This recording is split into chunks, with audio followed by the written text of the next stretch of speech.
Welcome to the Allen Park Sports and News Podcast. We're going to be talking about a variety of topics today. First of all, our post-fight reactions to Canelo versus Plant. We are going to be also giving our predictions for the Red Wings and their upcoming season. The Golden State Warriors have had a hot start to the NBA season, and we're going to talk about them as well. And there has been an official announcement for Jake Paul taking on Tommy Fury, which is the brother of the current heavyweight champion of the world. How can the Tigers make the playoffs next year and establish themselves as a contender? And who will they sign in the offseason? Also, breaking news, George Masvidal is out for UFC 269. So, will the Leon Edwards fight be canceled, or will a new opponent step in? We're going to discuss that as well. So, Canelo versus Plant just happened last Saturday.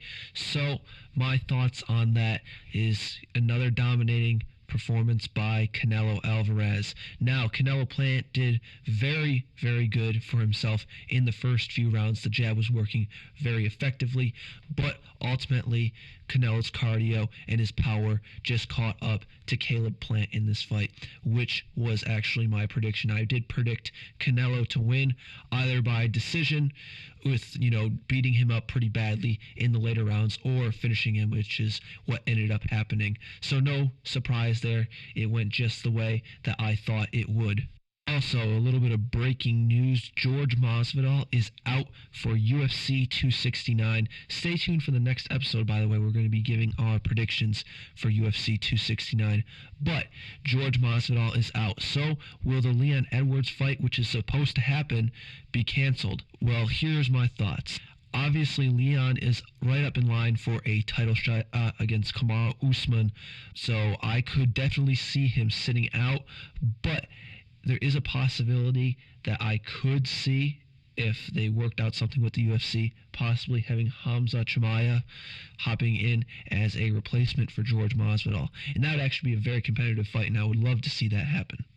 Okay, now it is time to talk about Jake Paul versus Tommy Fury, which has been confirmed. It is set for Tampa Bay, December 18th.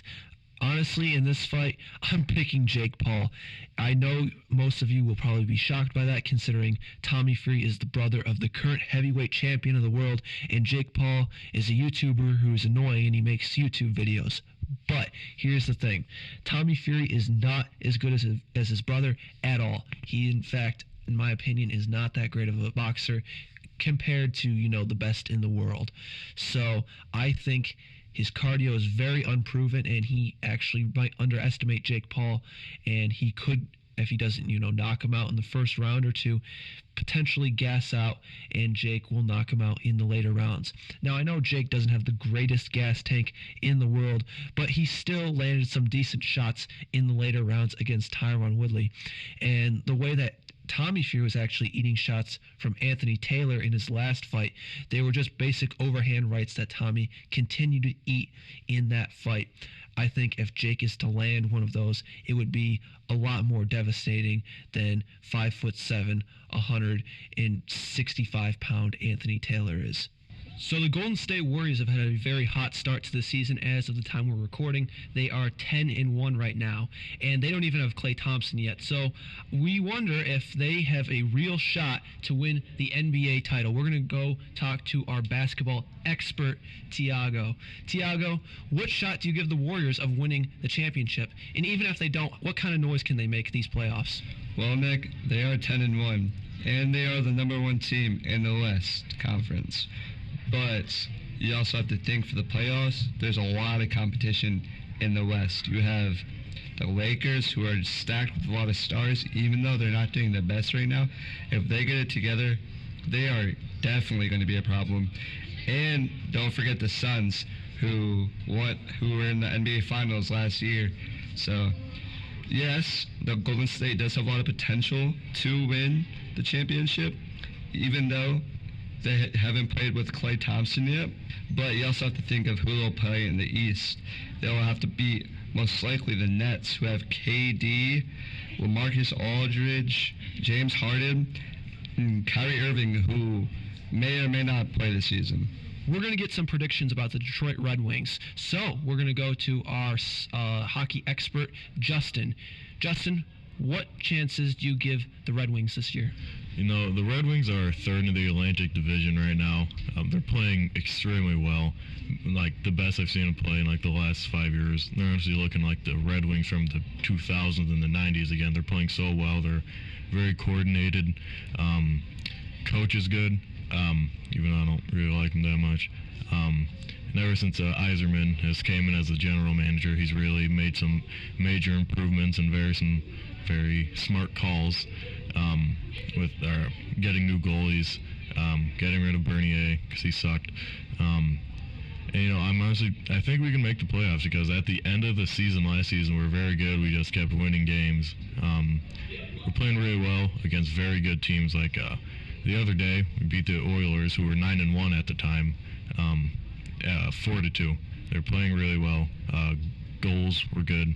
Goalie was fantastic, and I think we got a chance to reach the playoffs this year.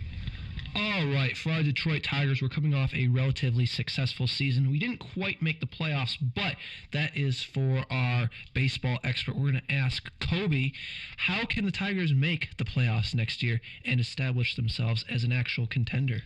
Personally, I think that the Tigers need to build up some veterans and their pitching. They also, in the beginning of the season, struggled hitting.